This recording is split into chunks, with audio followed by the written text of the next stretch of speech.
Buenos días. En esta ocasión vamos a presentar una línea de congeladoras de alto rendimiento llamada Nexus, fabricada por Angel Anthony Life Science. A lo largo de la siguiente presentación vamos a mostrar las características del equipo, las versiones disponibles actualmente, el modo de uso, el interfaz de usuario y el mantenimiento y cuidados que hay que tener con el equipo. Bueno, comenzamos. Los equipos que se van a presentar a continuación, como se indicó, son congeladores de laboratorio para el almacenamiento de productos farmacéuticos a bajas temperaturas. Estos equipos están ubicados principalmente en laboratorios clínicos de investigación y en hospitales. Como indica ahí el cuadro, el uso previsto que tiene el equipo es para la congelación y conservación a largo plazo de microorganismos, pruebas, virus, componentes sanguíneos, etc. Asimismo, es necesario tomar en cuenta las siguientes advertencias. La máquina solo debe ser usada por personal debidamente capacitado. La apertura de la máquina a temperaturas muy distintas de las del ambiente en que se encuentra pueden provocar inconvenientes, por ejemplo, la condensación y la formación de hielo. Asimismo, es necesario recordar que las aperturas frecuentes de la puerta pueden producir obstrucciones en los intercambios térmicos. La línea Nexus, en cualquiera de sus versiones, siempre cuenta con las siguientes placas de identificación, la placa CE y la placa de datos eléctricos. En la placa CE podemos observar información muy importante, como el modelo de la máquina, el número de serie, el peso, las condiciones ambientales de temperatura para el funcionamiento, así como las de humedad también, la marca de conformidad SE, el código del organismo notificado si es que procede y muy importante el año de fabricación, ya que con ello vamos a poder tomar en consideración el tiempo de garantía. Por el lado de la placa de datos eléctricos tenemos información del modelo de la máquina, igualmente el número de serie, la tensión de alimentación muy importante para nuestra toma eléctrica, la potencia absorbida para ver el consumo de energía, el tipo de refrigerante que se usa, la cantidad del mismo, la presión del refrigerante también, el valor de los fusibles y la frecuencia eléctrica. Cuando se trabaja con el equipo, tanto para operaciones regulares como para los trabajos de mantenimiento, hay que atenerse estrictamente a las normas generales de prevención de accidentes. Por ello es muy importante utilizar los equipos de protección individual. En el cuadro que tenemos ahí podemos observar que para trabajar con el equipo es necesario utilizar guantes de protección o aislantes y gafas. Asimismo, es necesario consultar el manual de instrucciones ante cualquier procedimiento que vayamos a realizar. Para garantizar una seguridad total del operador e impedir la apertura del equipo cuando esté en funcionamiento, el equipo está dotado de una serie de dispositivos de seguridad que, si se activan, hacen que se detenga por completo. Eso va a depender de la versión que estemos usando y de lo solicitado por el cliente. En este caso tenemos dos opciones de seguridad en la puerta. Una llave de bloqueo, es un modo totalmente mecánico, y un cierre electromagnético del sistema BioWard, que se activa por tarjeta. En ambos casos, el equipo siempre cuenta con un microinterruptor de puerta abierta, que quiere decir que el equipo detecta cuando la puerta ha sido abierta accidentalmente. De esa manera va a hacer que el equipo se detenga por completo. Como complemento de los dispositivos de seguridad en el equipo, tenemos unos pictogramas ubicados en diferentes zonas. Por ejemplo, tenemos el símbolo de tensión peligrosa, que indica una zona en donde hay carga eléctrica, la obligación de uso de guantes debido a que son zonas con temperaturas considerables, la obligación de consultar el manual de uso y advertencias para poder entender cierta información del equipo y la prohibición de empujar, un símbolo que nos indica que esa zona es sensible, que es frágil posiblemente y que no debemos aplicar presión. Bueno, una vez mostrados los elementos de seguridad que tiene el equipo y las consideraciones a tener en cuenta, vamos a proceder a mostrar al congelador en sí. El congelador tiene una estructura completamente metálica, realizada en chapa de acero galvanizado y pintada con resinas epoxídicas. La puerta está realizada de la misma manera, con una cara interior de poliestireno termoformado antichoques. El depósito en el interior está realizado en acero inoxidable AISI 304, accesible para los modelos verticales mediante contrapuertas, ya sean 3 o 5, según la configuración que desee el cliente. Estas están realizadas en material de poliestireno antichoques y tienen obviamente la función de evitar que entre el calor cada vez que se abra la puerta. Dentro de la estructura podemos ubicar repisas regulables en altura según la necesidad del cliente. Ahí podemos observar ambas versiones, ya sea la vertical u horizontal. En la línea Nexus, de manera general, tenemos dos versiones del equipo, versiones verticales y versiones horizontales. Ahora vamos a ver las versiones verticales. Ahí tenemos una vista frontal del equipo y podemos observar la puerta de acceso, el panel de mandos, la manilla para la apertura de puerta y los dos sistemas de cierre. El cierre con sistema BioWare, activado por tarjeta, que es de manera opcional, y el cierre con llave, que es el modo convencional. La rejilla de protección del condensador, que está en la parte inferior, el registrador gráfico, que también es un accesorio opcional, y las ruedas pivotantes para mantener fijo el equipo. En esta vista podemos observar el lado interno de la puerta, las contrapuertas, el depósito interno, las repisas, un agujero de paso para poder ubicar una sonda, la bisagra para las repisas, los imanes, el alojamiento de las sondas si es que se requiere y el tubo de conexión de la válvula de compensación. En esta vista posterior podemos observar los espaciadores en primer lugar que nos ayudan a tener una distancia adecuada con respecto ya sea a la pared o a otros equipos. Tenemos conexiones a CO2 o a LN2 dependiendo de lo que haya solicitado el cliente. La válvula de compensación que nos ayuda a compensar la diferencia de presión externa e interna, facilitando así la apertura de la puerta. Los fusibles de línea, el interruptor de llave, bueno, solo para ejecuciones especiales, como ahí se indica. La caja de conexión de alarma remota, si es que se tiene. La conexión Ethernet, si es que se ha solicitado también. El cable de alimentación y una caja de conexión para una sonda adicional. Eso es opcional también, si es que el cliente lo requiere. Ahora acá podemos observar las versiones horizontales. Tenemos la puerta de acceso, el panel de mandos, la manilla para la apertura de la puerta. También tenemos las dos versiones de cierre, ya sea con el sistema BioWare, que es opcional, o el cierre con llave, que es el modo convencional. La rejilla para protección del condensador, que está en la parte inferior derecha. El registrador gráfico, que también es opcional, como habíamos indicado en las versiones verticales. Y las ruedas pivotantes para poder fijar el equipo en un punto. En esta vista podemos observar el lado interno de la puerta, las contrapuertas, el depósito interno, un agujero de paso para alguna sonda que se quiera introducir, el alojamiento de las sondas del equipo para el sensado de la temperatura y accesorios como los depósitos de almacenamiento. Acá podemos observar en la vista posterior de la versión horizontal, bastante parecido a las versiones verticales, los espaciadores, las conexiones ya sea de CO2 o LN2 si es que el cliente lo requiere, los fusibles de línea, el interruptor de llave como indicábamos anteriormente para ejecuciones especiales, la caja de conexión de alarma remota y la conexión a Ethernet si es que se requiere también. Como habíamos indicado anteriormente, tenemos dos tipos de cierre de puerta. El cierre convencional mediante una llave y el sistema BioWare, que es un sistema que nos permite abrir la puerta mediante un transponder con tarjeta personal. Este sistema incluso funciona sin red eléctrica mediante una batería de respaldo de 12 voltios que tiene una autonomía de 24 horas aproximadamente. El sistema viene con 3 tarjetas de usuario en donde uno puede poner los datos del usuario, del modelo y el número de serie del equipo y simplemente acercando la tarjeta al punto de acceso se logra abrir la puerta.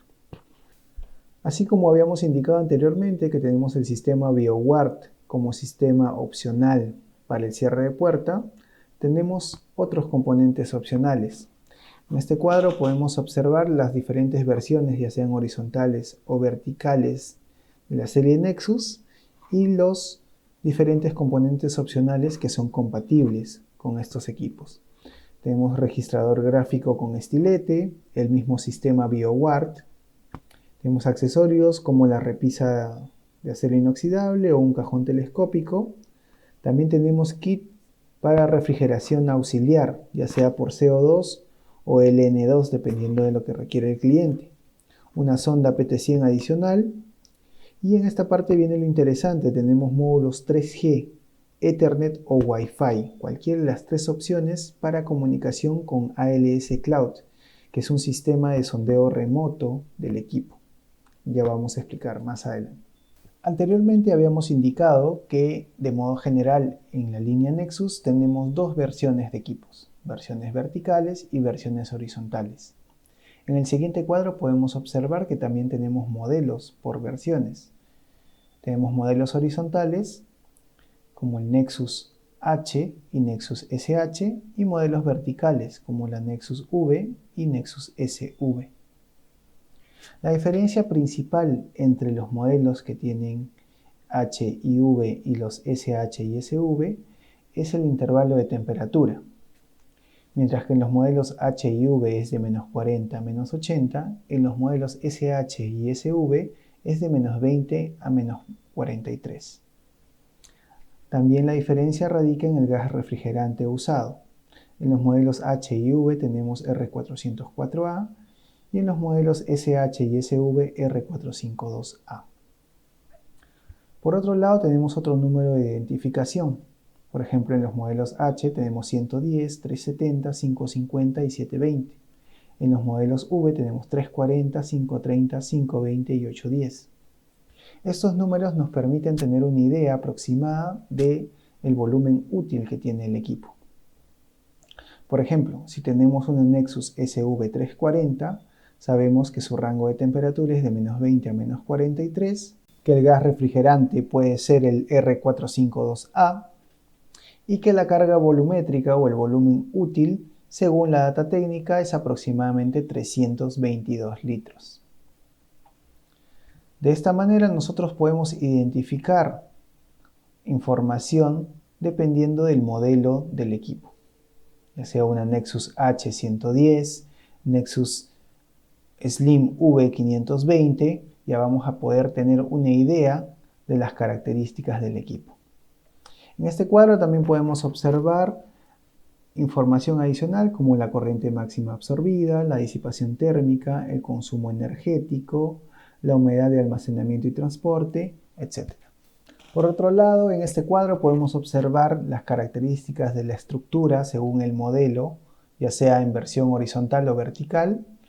Podemos ver que en el exterior la pintura es con polvo epoxídico, el interior tiene acero inoxidable AISI 304, vemos su aislamiento, la cantidad de contrapuertas que puede tener dependiendo del modelo, la cantidad de repisas y la capacidad máxima de cada repisa. En el siguiente cuadro observamos también el esquema general de medidas, las dimensiones de cada equipo dependiendo del modelo del que estemos hablando, ya sea en las versiones horizontales o en las versiones verticales. Una vez mostradas las diferentes características que tienen los equipos, tanto en diferentes versiones como en diferentes modelos, ahora vamos a centrarnos en la instalación. Para ello es necesario preparar un área adecuada a las dimensiones de la máquina. El lugar de instalación debe estar dotado de vías de salida para emergencias, contar con las instalaciones eléctricas hasta los puntos de alimentación del equipo en conformidad con las normas eléctricas de cada país, tener un suelo bien nivelado e idóneo para sostener el peso de la máquina. En el ambiente debe poder limpiarse el equipo fácilmente para garantizar las condiciones higiénicas adecuadas, tener vías de paso y acceso.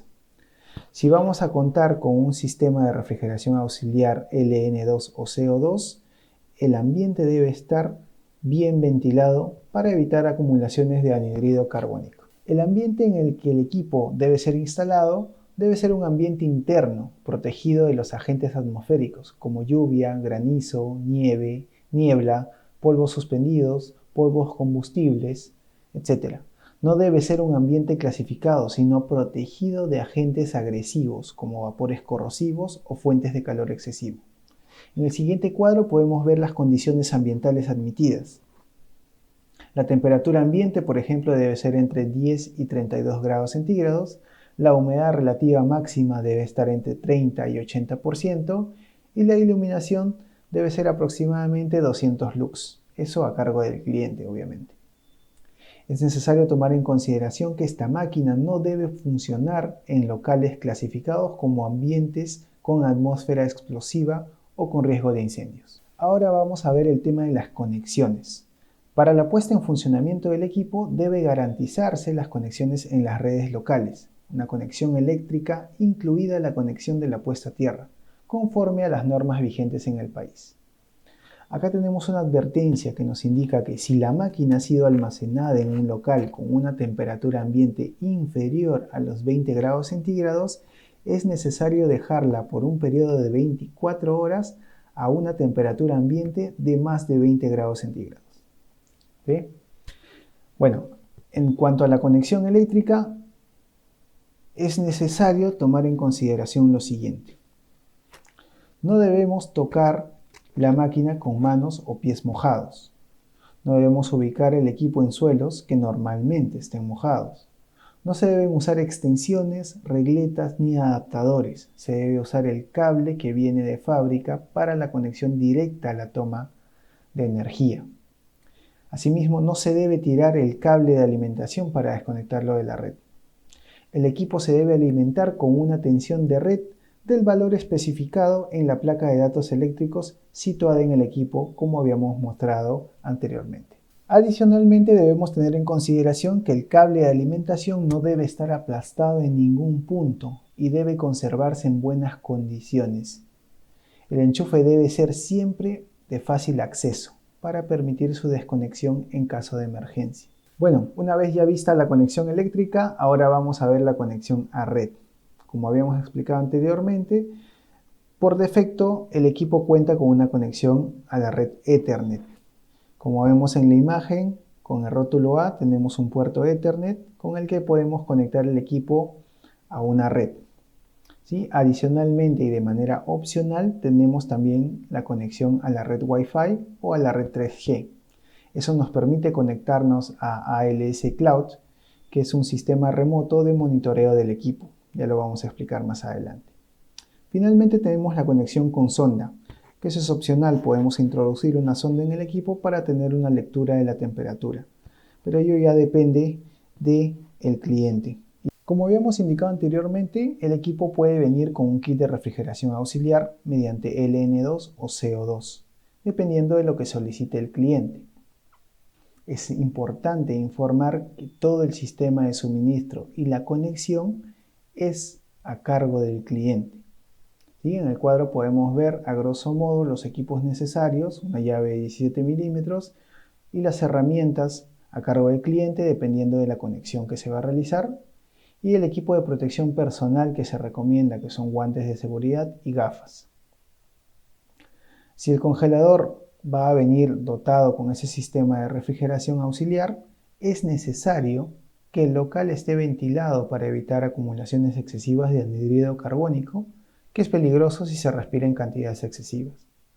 Como podemos ver en la imagen, antes de realizar la conexión de las bombonas de LN2 o de CO2, es necesario retirar y eliminar la bolsa de plástico con rótulo A y la protección con rótulo B que protege al tubo de cobre que va al equipo. Bueno, ahora vamos a ver la instalación del tubo de conexión de CO2 en caso el cliente haya seleccionado esa opción. Es necesario recordar que la presión de entrada de las bombonas de CO2 con tubo aspirador es de 70 bar aproximadamente. Empezamos. Paso 1 indica que destornille el tapón de la válvula. Para ello es necesario usar guantes de protección y retirar la cubierta con sumo cuidado ya que hay riesgo de corte. Tenemos que introducir la junta en la tuerca adaptadora, enroscar la tuerca adaptadora a la bombona, atornillar el anillo a la tuerca adaptadora y finalmente atornillar el otro extremo del tubo a la unión situada en la máquina. Y listo, ya tenemos la conexión realizada. Ahora vamos a ver la instalación del tubo de conexión de LN2, en caso esa haya sido la opción seleccionada por el cliente.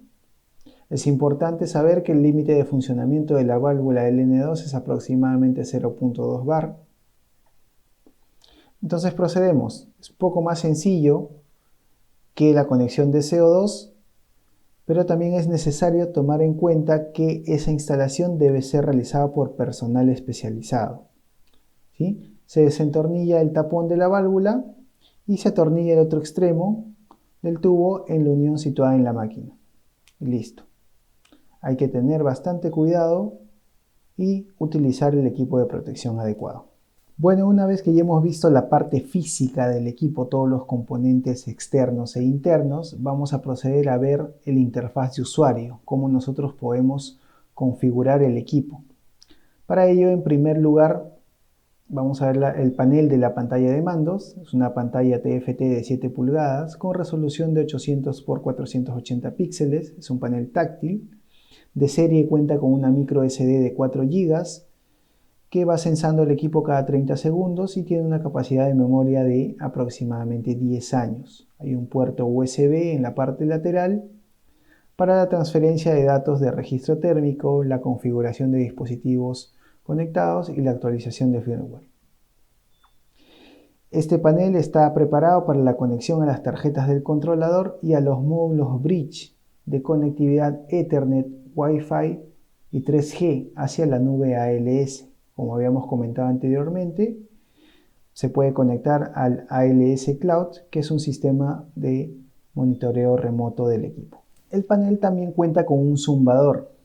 Este zumbador se maneja desde la tarjeta de la pantalla con distintas secuencias y duraciones en base al evento. Tenemos un beep click, el estado de alarma, estado de avería, una confirmación de un valor y un aviso de un evento. Cada uno tiene una configuración distinta. Es una señal auditiva de lo que se está haciendo. ¿Sí? Asimismo podemos observar también el teclado. Hay un teclado físico, tanto en derecha como izquierda del panel. Y ahí podemos ver la descripción, la tecla menú para acceder al panel del menú, la tecla info que accede al panel de información de la página de inicio, la tecla escape que nos regresa a un nivel o conmuta entre la página de inicio Easy o Scientific, que ya vamos a explicar más adelante, la tecla arriba y hacia abajo, el más y el menos, para avanzar, retroceder o aumentar o disminuir algún valor, y la tecla Enter para confirmar un valor y salir. Así como tenemos teclas físicas, también tenemos teclas de software. Una de ellas es la tecla Key. La tecla Key está habilitada si se cuenta con el sistema BioWard. ¿Se acuerdan que teníamos el sistema físico con llave y el sistema BioWard con tarjeta para poder abrir la puerta? Al presionar la tecla Key, se da el comando de apertura de la puerta a la pantalla que corresponde con la configuración ON, que devuelve la tarjeta del controlador por todo el tiempo de retención. Por otro lado, tenemos unos eventos. Por ejemplo, la de puerta abierta y alarma de puerta. Con la puerta abierta dentro del límite, que son 60 segundos aproximadamente, la pantalla muestra el marco de la figura de la izquierda, con flecha parpadeante y temperatura del compartimiento. Una vez que ha caducado el tiempo, se activa el estado de alarma con zumbador activo y el estilo anaranjado. Desde este marco es posible volver a la página de inicio presionando la tecla Extern Escape o cerrando la puerta. ¿Eso qué quiere decir? Que nosotros tenemos una alarma de puerta abierta, con una señal auditiva y una señal visual, como podemos observar. Es parpadeante y cambia de color de blanco a naranja. Así como tenemos una alarma cuando se abre la puerta, también tenemos alarmas por diferentes motivos. Y estas se notifican a través del marco evento, que se puede observar en el panel. En un momento vamos a ver cómo se notifican esas alarmas. Pero cada alarma tiene una forma de mostrarse en el panel. Por ejemplo, en el estado de prealarma de alta o baja temperatura, las fuentes de la temperatura del compartimiento y la barra de encabezado se ponen amarillas. El área de información se queda vacía, el zumbador queda en off. El aviso ante una alarma me indica que el marco evento se pone con un icono en forma de termómetro de color rojo. El zumbador activo queda por un segundo on y un segundo off. y las teclas externas están desactivadas y etc. Así, cada aviso de alarma o de algún evento que haya, el panel lo va a mostrar de diferente forma.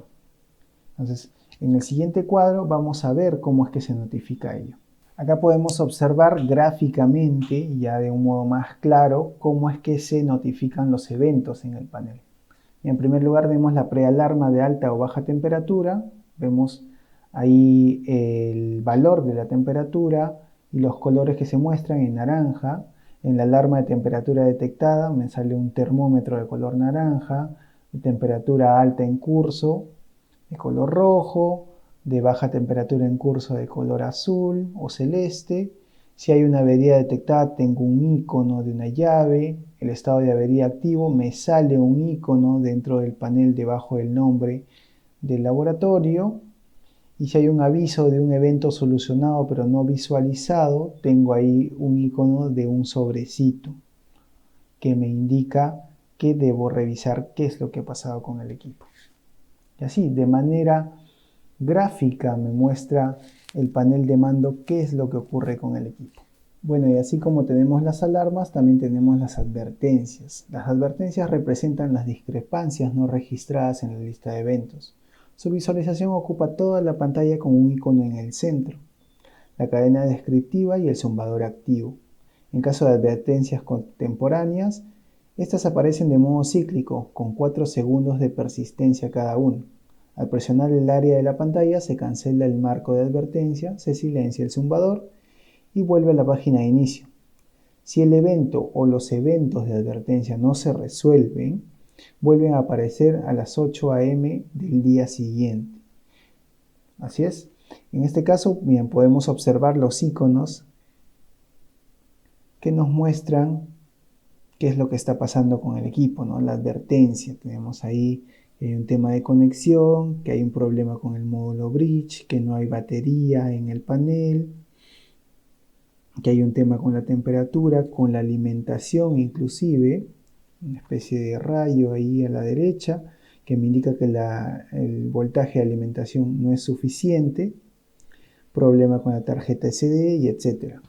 ¿Sí? De manera visual el equipo nos muestra qué es lo que está ocurriendo.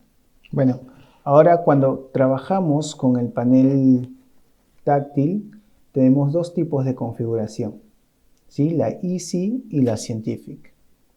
La tecla externa Escape selecciona una de las dos modalidades. El encabezado lleva el nombre de la máquina, por ejemplo en este caso dice laboratorio, pero nosotros lo podemos configurar para que lleve el nombre de la institución en todo caso, ¿no? Mira, ahí podemos ver todas las partes que componen el panel de inicio Easy. ¿Sí? El número 1 dice las salidas. Se reproducen 7 cuadros que corresponden respectivamente a las salidas de los relés del 1 al 7. Tenemos en la parte 2 el icono de eventos, donde nos puede salir algún icono informando qué es lo que ha sucedido con el equipo. Por ejemplo, termómetro rojo en caso de alarmas de temperatura, una llave roja en caso de averías, un sobre en caso de evento solucionado pero que no está en la lista de eventos, etc. En la parte 3 hay un logotipo, en este caso sale ALS de Angelanton, pero se le puede cambiar también al logo de la empresa de repente. El número 4 indica iconos de acciones. Las acciones de la unidad frigorífica se identifican a través de un icono en el área especial de la página de inicio. Puede ser pausa, en espera, que esté en refrigeración, que está bloqueado, que esté en backup de CO2. Ahí me va a salir un icono.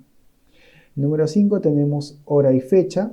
Bueno, se indica la hora y fecha del equipo. Número 6 me indica la temperatura baja. Es el límite de alarma de temperatura baja. Temperatura alta, también el límite de alarma de temperatura alta en el 7.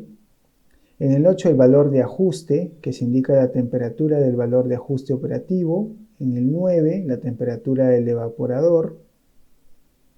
En el 10 la temperatura del condensador. Así es. En la modalidad científica o modo scientific, el gráfico traza los valores de la temperatura del compartimiento y del valor de ajuste registrados en las últimas 6 horas con un muestreo de cada 30 segundos, es decir, 720 puntos, donde los valores mínimo y máximo del eje Y coinciden con los límites de alarma de baja temperatura, menos 1 grado centígrado, y de alta temperatura, más 1 grado centígrado. Las teclas arriba y abajo hacen la función de acercamiento y alejamiento del gráfico para poder observar mejor cada punto. Ahí podemos observar en el gráfico los puntos de ajuste operativos en el rótulo 1, en donde se indica la temperatura del valor de ajuste operativo. Número 2, la información de los eventos. Número 3, la temperatura del compartimiento, la temperatura actual.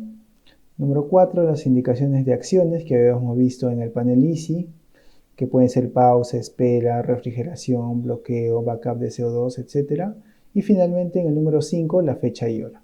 Bueno, ahora que ya hemos visto los diferentes modos del panel, ya sea el Easy o el Scientific, ahora vamos a proceder a ver el menú de usuario. Ahí podemos observar en la imagen diferentes iconos.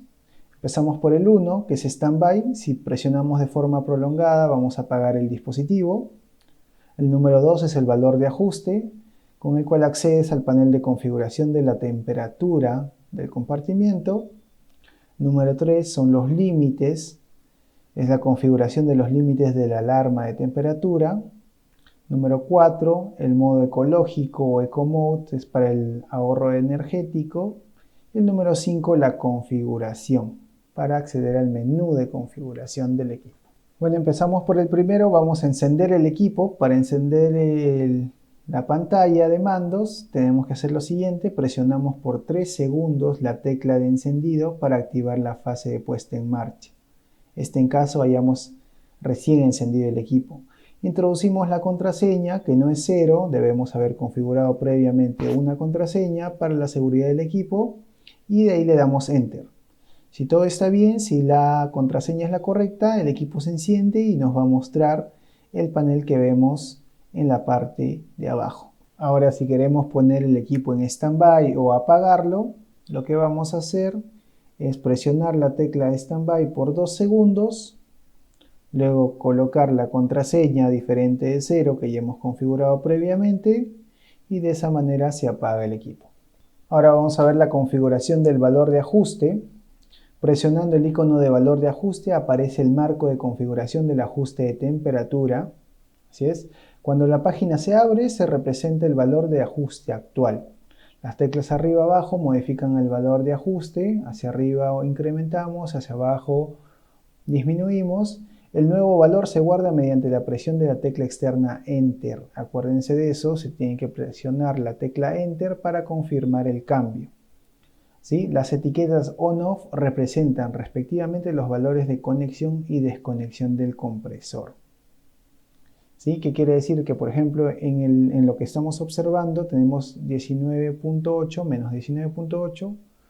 Si la temperatura se incrementa hasta más de menos 18.8, se activa el compresor para seguir refrigerando, y si bajamos hasta menos de 20.8, se va a desactivar el compresor.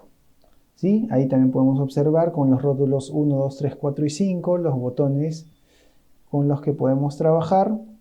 Botón estándar configura el ajuste predeterminado.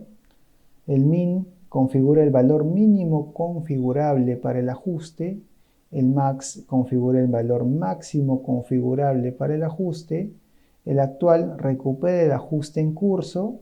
Y el Escape, la tecla física, nos hace regresar al menú de usuario sin guardar el valor. Por eso es necesario presionar la tecla Enter. Ahora vamos a ver la configuración de los límites de alarma. Presionamos el icono Limits. Aparece el marco de configuración de los límites de temperatura y de retrasos de alarma.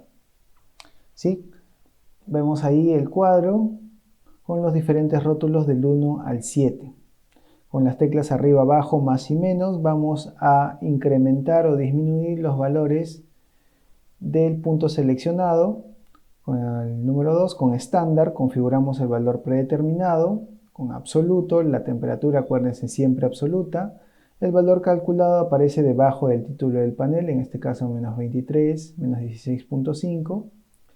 Con la tecla seleccionar vamos a movernos entre una u otra opción de baja temperatura, alta temperatura, retardo y la puerta.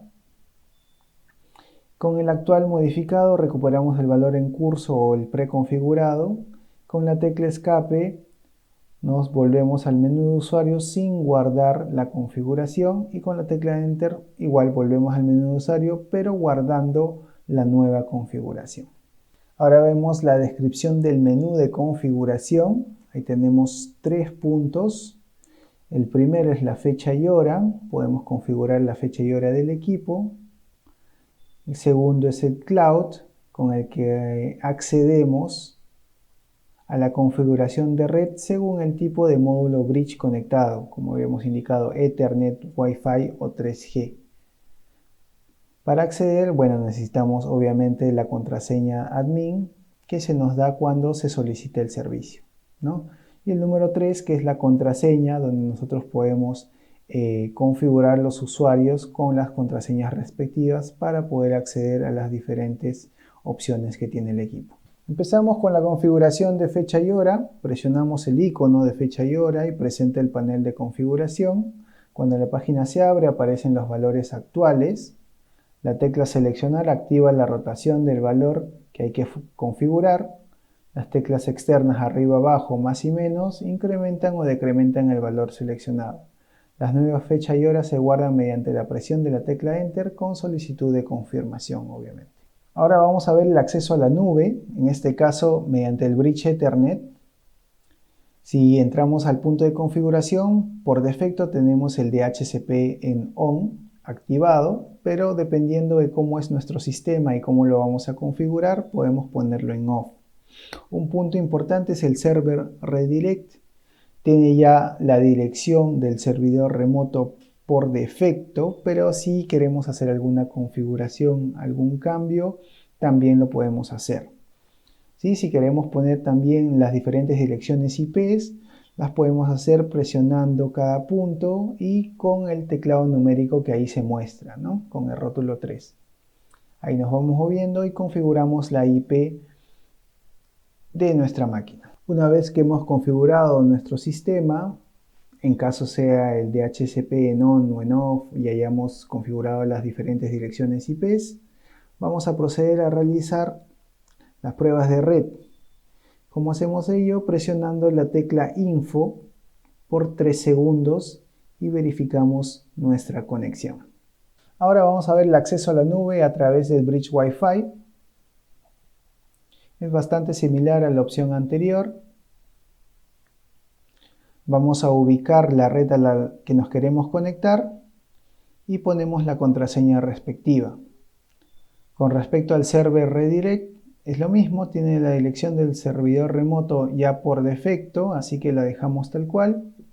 Y luego de haber ya conectado el equipo a la red Wi-Fi, procedemos a dar Enter. Y luego apretamos la tecla Info por 3 segundos para realizar el test de conexión y nos debería salir el cuadro que nos muestra en la parte inferior. Si se utiliza un bridge 3G con marca una vez conectado a la red CAN bus, no se necesita ninguna configuración para acceder a la nube. Pero de no ser el caso, tenemos que seguir las siguientes instrucciones. Nos vamos a la opción de PIN, ponemos el PIN con el teclado numérico y si es correcto, bueno, nos vamos a la configuración del APN, ponemos el APN respectivo y ya tenemos nuestra conexión a la red 3G. Con respecto al server redirect es lo mismo, ya está configurado de forma predeterminada al servidor remoto ALS. Y lo que procede es realizar el testeo. Para realizar el testeo, igual apretamos la tecla Info por 3 segundos y de esa manera verificamos nuestra conexión. Ahora vamos a ver la configuración de la contraseña admin, usuario y servicio. Recordar que la contraseña admin nos permite a nosotros configurar al usuario convencional y al multiusuario y acceder a los siguientes menús de configuración, actualización, formateado, nube y servicio, editor de modelo, editor de número de serie, etc. Durante la primera entrada, recordar que el valor es 0, por tanto el valor que se configura mediante el teclado se confirma mediante la tecla Enter y así se define la contraseña admin. Una vez que se ha definido la contraseña, cuando se vuelve a entrar se indica mediante 3 asteriscos y deberá introducirse mediante el teclado. ¿Sí? Ahí, una vez que ya tenemos esa contraseña, vamos a poder configurar el usuario individual. Con respecto a la contraseña de servicio, de la misma manera, tenemos que configurar el valor inicialmente 0, pero de ahí vamos a escoger qué contraseña poner.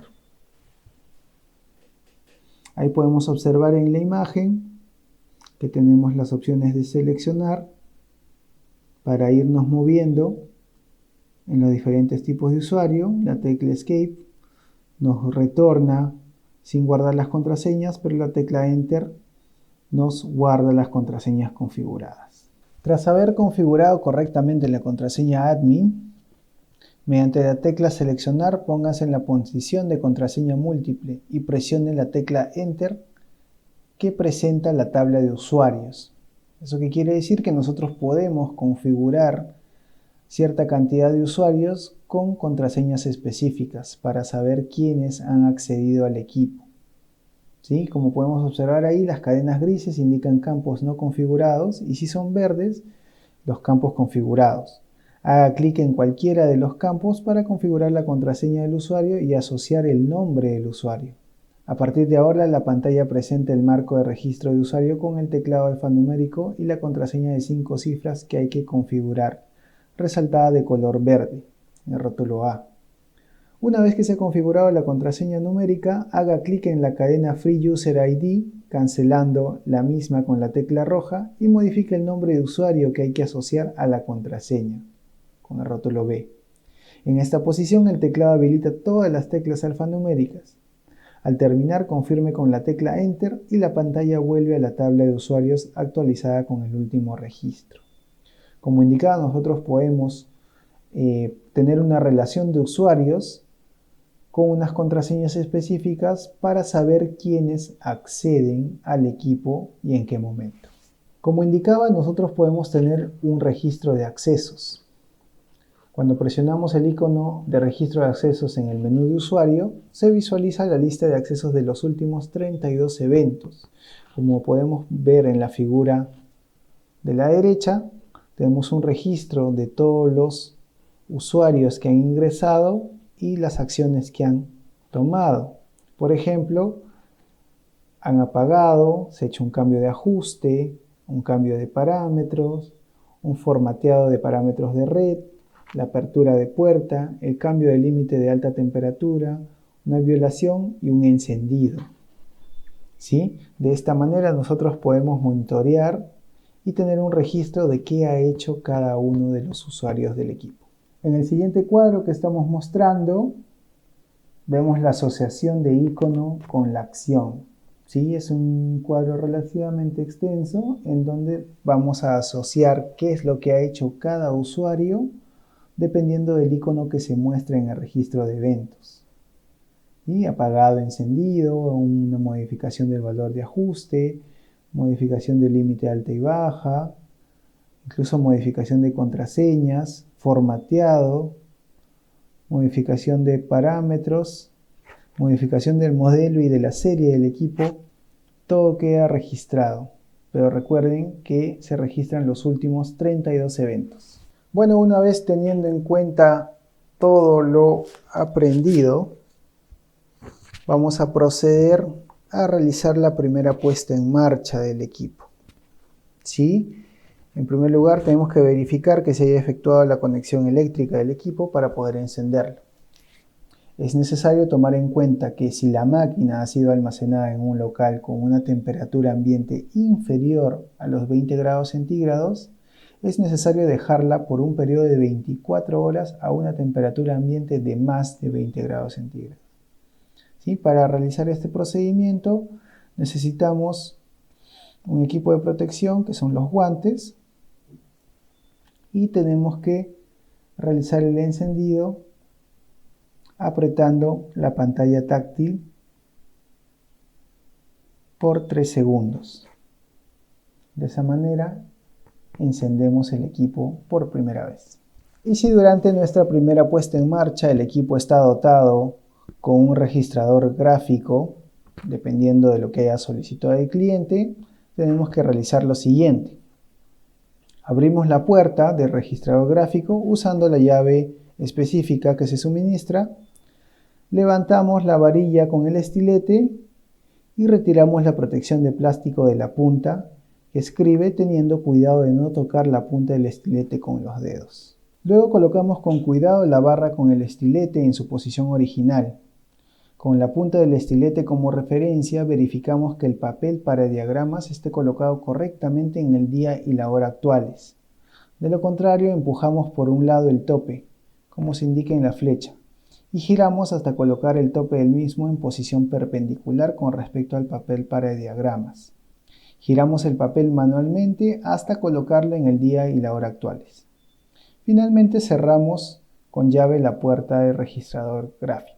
Bueno, ya hemos aprendido cómo encender el equipo, cómo colocar el registrador gráfico y tenemos que aprender ahora cómo apagar el equipo en caso tengamos que apagarlo en algún momento. Pero antes de ello tenemos que evaluar si es que es necesario desplazar el contenido a otro dispositivo o dejarlo en el interior del equipo. ¿Sí? Recordar también que no debemos desconectar el enchufe de la toma de corriente tirando del cable de alimentación. Bueno, entonces seguimos. Para poder apagar el equipo presionamos por 2 segundos la tecla de Standby para activar la fase de apagado. Nos va a pedir una contraseña el equipo. Si tenemos esa contraseña, la ponemos, le damos Enter y si la contraseña es correcta, el equipo se apaga. Y listo. Bueno, ahora vamos a ver el procedimiento de apertura y cierre de puerta, en este caso de una puerta con llave. Es necesario tomar en cuenta que está prohibido apoyarse sobre la puerta abierta para no causar que la máquina se vuelque, así que ténganlo en cuenta. El equipo de protección necesario son los guantes de seguridad y las gafas. Y procedemos a abrir la puerta de la siguiente manera. Giramos la llave que es suministrada para desbloquear la puerta y levantamos la barra con sumo cuidado para poder abrir la puerta. Recordar que las temperaturas con las que trabaja el equipo son bastante bajas, así que hay que tomar las medidas de precaución necesarias. Para la apertura y cierre de la puerta con el sistema BioWard utilizamos el mismo equipo de protección, son los guantes y las gafas, y necesitamos también la tarjeta de usuario. ¿Sí? Entonces procedemos a pasar la tarjeta de usuario delante de la zona sensible y se va a emitir una señal acústica. Una vez que sucede ello, levantamos la barra para abrir la puerta y tenemos una ventana de 10 segundos para realizar esa apertura. De igual manera, recordar que el equipo trabaja con temperaturas muy bajas, así que hay que tomar las precauciones del caso. Si nuestro equipo cuenta con un sistema BioWard de apertura y cierre de puerta y ocurre una avería, tenemos que seguir el siguiente procedimiento. En primer lugar, identificamos el tornillo sin cabeza que está en la zona lateral. ¿Sí? Ahí en la imagen podemos ver con el rótulo A. Introducimos la llave Allen que se suministra y retiramos ese tornillo sin cabeza. Luego presionamos con mucha atención en el interior hasta sentir la ligera presión de un pistón interno. Luego presionamos ligeramente y hacemos palanca suavemente en la manilla. Movemos lentamente la manilla hasta que se desbloquee y de esa manera abrimos la puerta. En el caso de que tengamos un equipo en la versión vertical, si queremos hacer el cambio de posición de las repisas, procedemos de la siguiente manera. En primer lugar, tenemos que retirar el material que está presente en la repisa. ¿Sí? Usar el equipo de protección personal, que en este caso son los guantes y las gafas. Abrimos la puerta, Montamos los soportes, que ahí están con el rótulo A en la imagen, a la altura deseada, realizando las operaciones indicadas en la figura. Como pueden observar, hay una posición específica para poder ubicar bien esos soportes. Colocamos la repisa sobre los soportes, comprobando primero su estabilidad y que se apoyen uniformemente en los 4 soportes. Luego volvemos a colocar los productos en las repisas y cerramos la puerta. Bueno, ahora vamos a ver cómo es el trabajo con la nube. ¿Sí? Vamos a ver las utilidades del usuario. La conexión de un equipo al servidor está garantizada con una cobertura adecuada 3G o en las configuraciones con los módulos de comunicación Ethernet o Wi-Fi y una conexión a Internet. Los clientes pueden acceder a los servicios de la nube a través de un navegador, sin la necesidad de instalar una aplicación dedicada, obteniendo toda la información en tiempo real.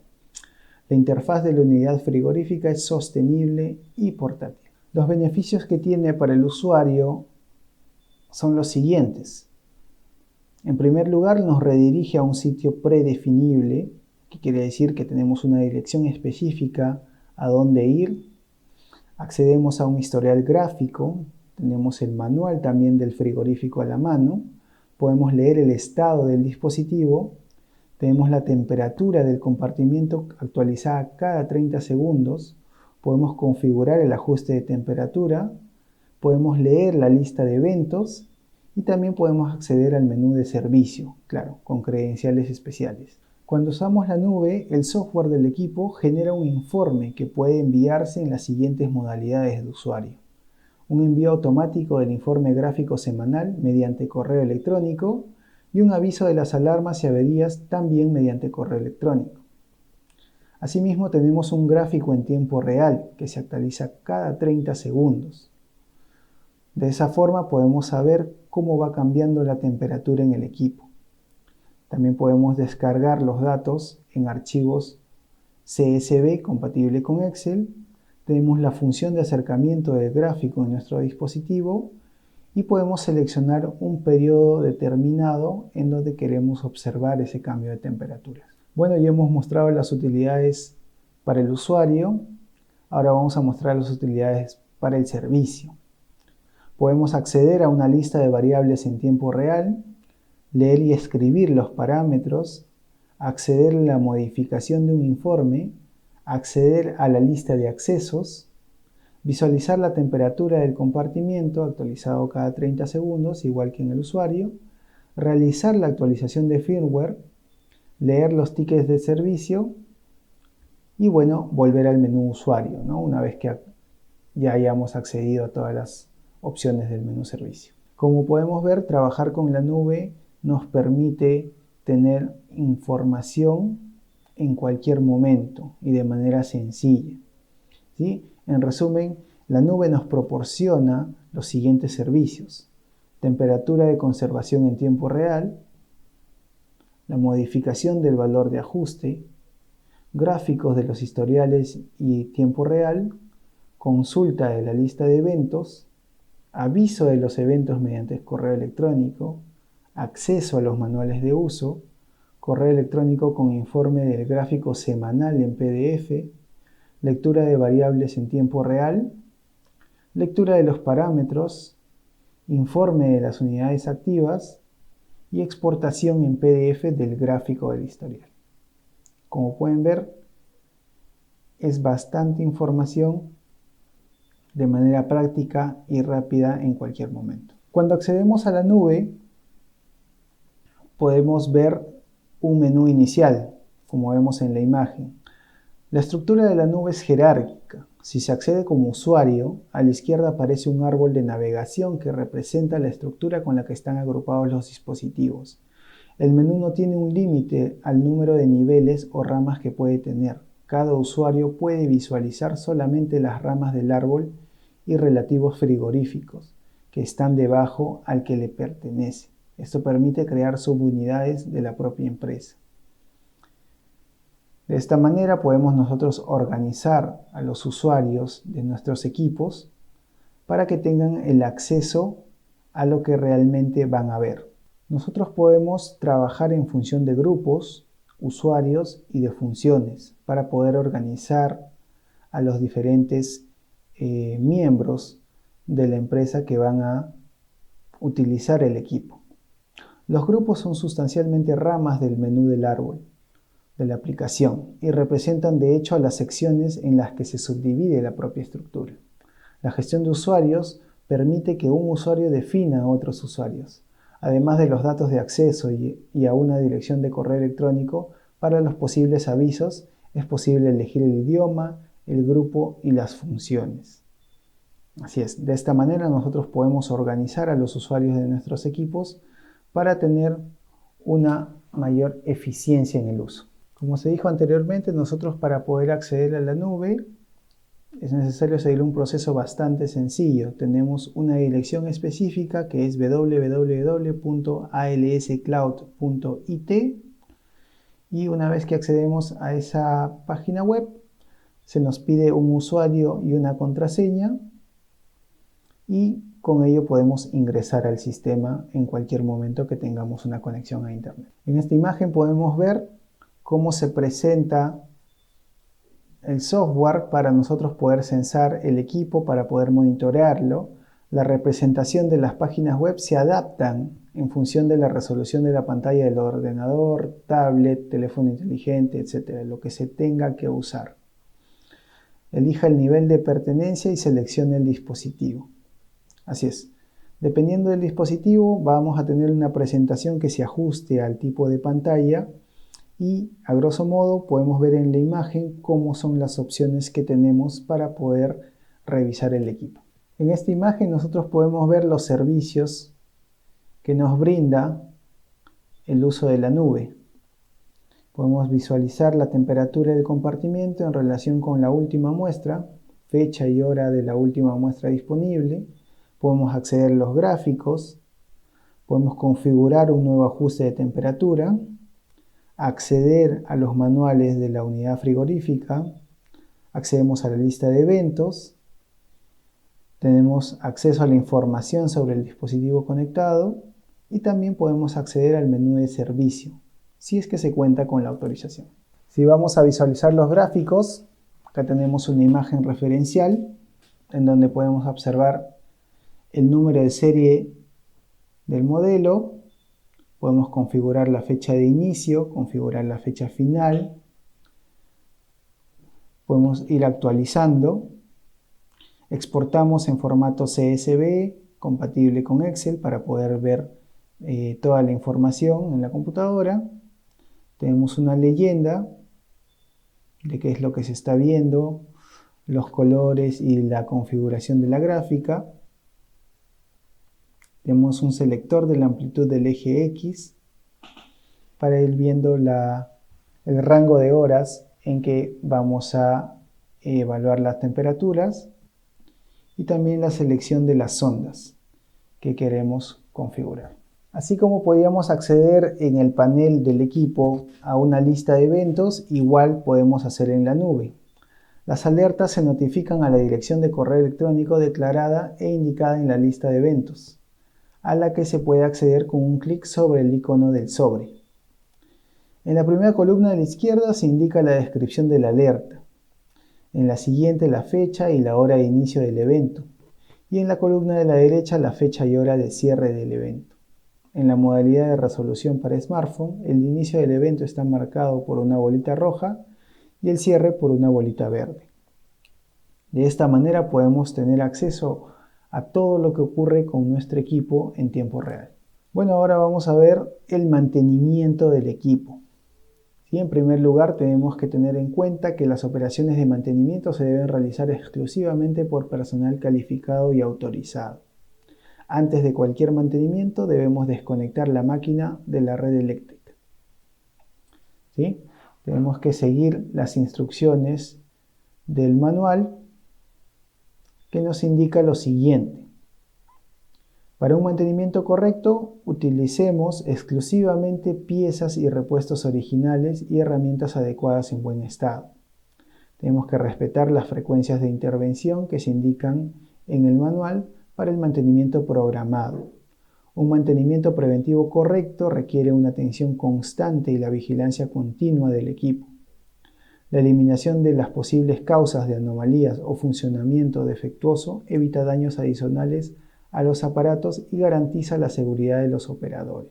Ahí podemos observar un cuadro en donde nos indican las diferencias entre el mantenimiento ordinario y el mantenimiento extraordinario. El mantenimiento ordinario son las operaciones que el operador debe efectuar de forma preventiva para garantizar el buen funcionamiento de la máquina a lo largo del tiempo. El mantenimiento ordinario comprende las intervenciones de inspección, control, regulación, limpieza y lubricación. El mantenimiento extraordinario son las operaciones que el operador debe realizar en el momento en que la máquina lo necesite. El mantenimiento extraordinario comprende las actividades de revisión, reparación, restablecimiento de las condiciones de funcionamiento nominales con la sustitución de un grupo averiado, defectuoso o desgastado. Así es. Asimismo, hay que tomar en consideración lo que nos dice el manual. ¿Qué nos dice? No rocíe con agua ninguna parte de la máquina, ya que se podría dañar el aislamiento térmico y eléctrico y causar una avería. Está prohibido apoyarse sobre la parte posterior de la máquina para no causar que ésta se vuelque. Solo para los modelos verticales, si cuentan con cajones, desplace la máquina con los cajones vacíos y la puerta cerrada. Así es, el fin del mantenimiento es que el equipo funcione de la manera adecuada y no implique un riesgo para el operador. A continuación vamos a hablar sobre el mantenimiento ordinario. En primer lugar, antes de llevar a cabo cualquier operación de limpieza o de mantenimiento, es importante asegurarse de que la máquina esté apagada y que el enchufe no esté conectado a la toma de corriente. ¿Sí? Ahora pasamos a ver la tabla de mantenimiento. Ahí podemos ver la frecuencia con la que debemos realizar cada acción. El control visual del estado de limpieza del condensador de aire se tiene que hacer mensualmente. El control de la parte electrónica de manera anual. Y el control del sistema de refrigeración también de manera anual. La limpieza, antes de realizar cualquier limpieza, tenemos que tomar en cuenta lo siguiente. Para limpiar las partes pintadas no se deben usar solventes o alcohol, ya que estos pueden producir daños en la superficie. ¿Sí? Igualmente, antes de cualquier limpieza tenemos que apagar el equipo y desenchufarlo. En el cuadro vamos a poder ver la frecuencia con que debemos realizar la limpieza de diferentes partes. Por ejemplo, la limpieza interior de la estructura cada vez que sea necesario, cuando haya suciedad evidente, al igual que la limpieza de las juntas. La limpieza exterior de la estructura de manera mensual, así como la limpieza del panel de mandos, y la desinfección del compartimiento y la puerta interna en condiciones de contaminación por material biológico. Bueno, ahora vamos a ver la limpieza interior de la estructura. Para ello necesitamos paño libre de pelusa, detergente neutro y agua pura. El equipo de protección necesario son las gafas y los lentes de seguridad. Debemos prestar atención de no limpiar las superficies de acero inoxidable con productos que contengan cloro o con productos abrasivos. ¿Sí? Para la limpieza interior de la estructura, realizamos lo siguiente. Abrimos la puerta con sumo cuidado y las contrapuertas. Retiramos el producto presente en el interior del equipo. Si la máquina estuviera cargada, es decir, hubiera material en los cajones, abrimos un cajón a la vez, no todos los cajones juntos. ¿Sí? Solo para los modelos verticales retiramos las repisas o los cajones y los depósitos de almacenamiento si estuvieran presentes. Tras aproximadamente 2 horas, el congelador debe haberse descongelado por completo, así que tenemos que recoger el agua del fondo. Limpiamos la estructura, la puerta y las contrapuertas con un paño húmedo embebido con un detergente neutro y pasamos con otro paño húmedo embebido con agua. Solo para los modelos verticales volvemos a colocar las repisas y los cajones y los depósitos de almacenamiento y luego ponemos en marcha el congelador. Esperamos a que el equipo llegue al valor de ajuste configurado y cargamos los productos. Luego cerramos las contrapuertas y finalmente cerramos la puerta. Ahora, para la limpieza de las juntas, igualmente necesitamos un paño libre de pelusa, detergente neutro, agua pura y una herramienta para retirar el hielo.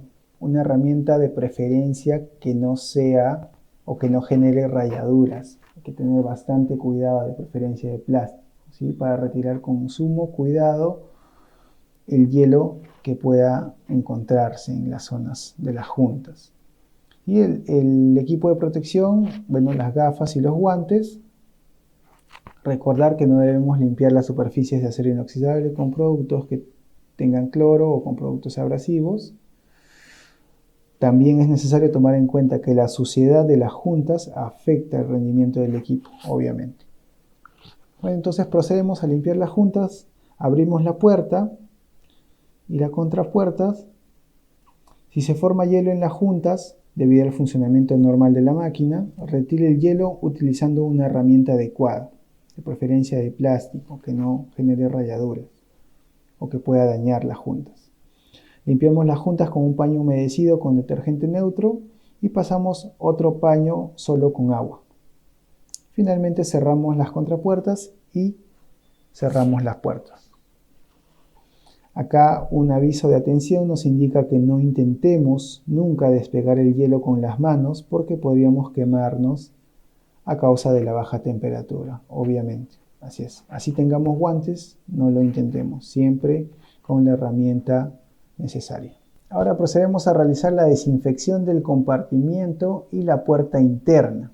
Para ello necesitamos un paño libre de pelusa, desinfectante a base de amonio cuaternario o etanol al 70%, nuestro equipo de protección, nuestros guantes de seguridad y nuestras gafas. Y procedemos a realizar lo siguiente. Abrimos la puerta, retiramos el producto presente en el depósito interno, obviamente. Desinfectamos con el producto indicado. Esperamos lo necesario y de ahí cargamos el producto de nuevo y cerramos las contrapuertas y finalmente cerramos las puertas. Para la limpieza exterior de la estructura y del panel de mandos necesitamos también un paño libre de pelusa, jabón líquido y agua destilada. Limpiamos la parte externa de la máquina con un paño húmedo embebido en jabón líquido y luego pasamos con otro paño húmedo con agua destilada, teniendo cuidado de la superficie, ¿sí? Siempre paño húmedo, no mojado ni goteando, solamente húmedo. Para el caso del mantenimiento del sistema de refrigeración debemos tener en consideración lo siguiente. Cada uno de los equipos lleva un sistema frigorífico que usa un compresor hermético. Por lo tanto, no se debe añadir refrigerante ni aceite incongelable si hay pérdidas debido a causas accidentales. Se recomienda de todos modos controlar una vez al año por parte de personal calificado y autorizado.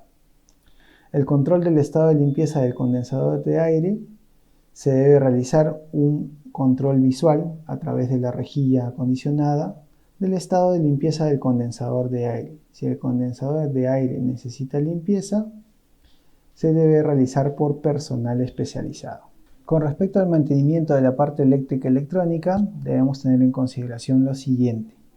La electrónica de mando y de control es un sistema integrado en un solo contenedor, muy sencilla y fiable. Por lo tanto, no hace falta operaciones de mantenimiento.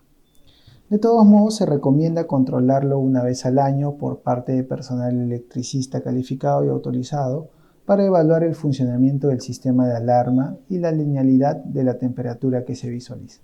Como parte de un procedimiento convencional, en algún momento vamos a tener que realizar la sustitución del cabezal del registrador gráfico.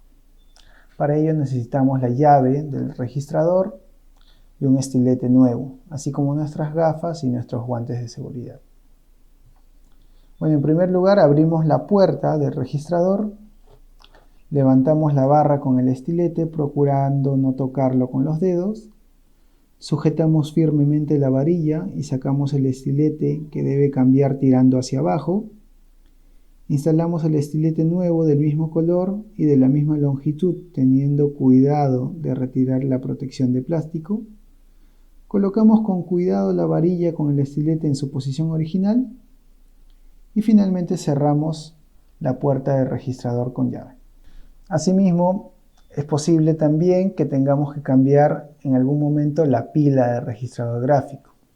Entonces para ello necesitamos la llave y una pila nueva de 1.5 voltios AA.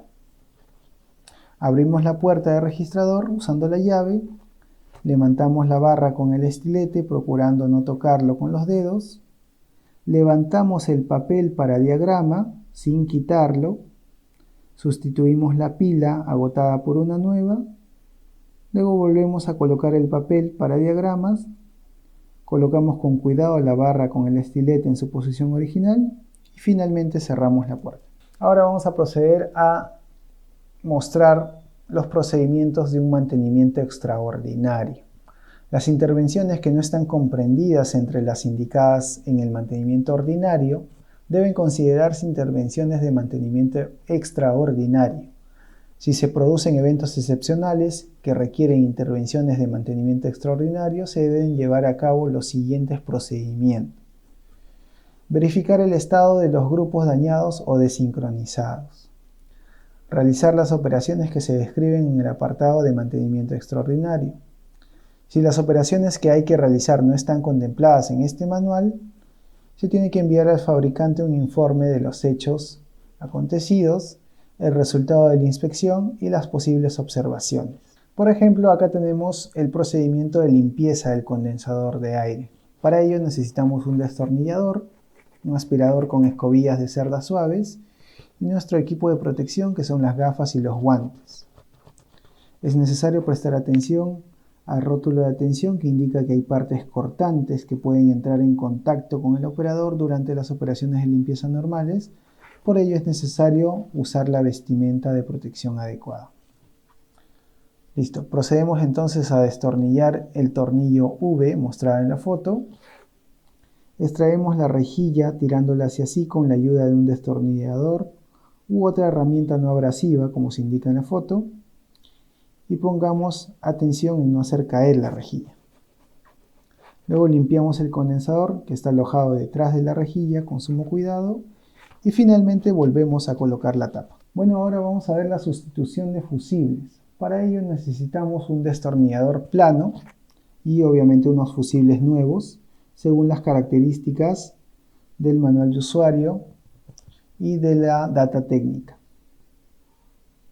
Y con un destornillador extraemos el portafusibles, extraemos el fusible averiado y lo sustituimos por uno nuevo, volviendo a colocar la tapa finalmente. Un caso especial o un procedimiento especial es la sustitución de la batería compensadora.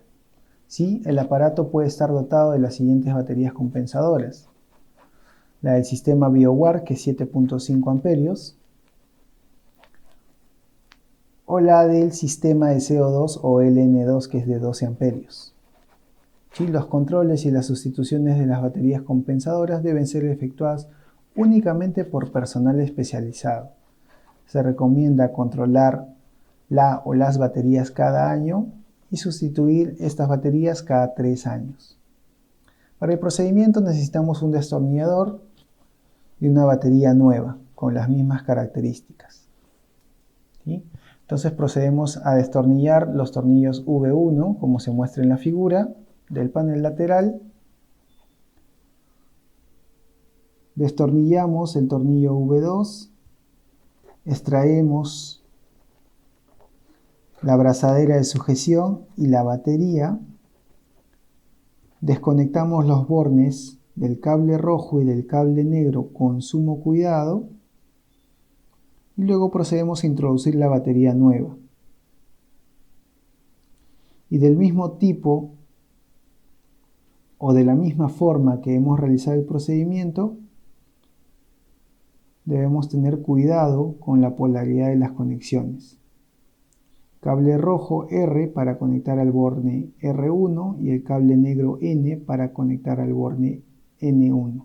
Y finalmente cerramos el panel lateral con los tornillos correspondientes. En el caso de que el equipo cuente con un sistema de refrigeración auxiliar, es necesario hacer un control de integridad del sistema de refrigeración.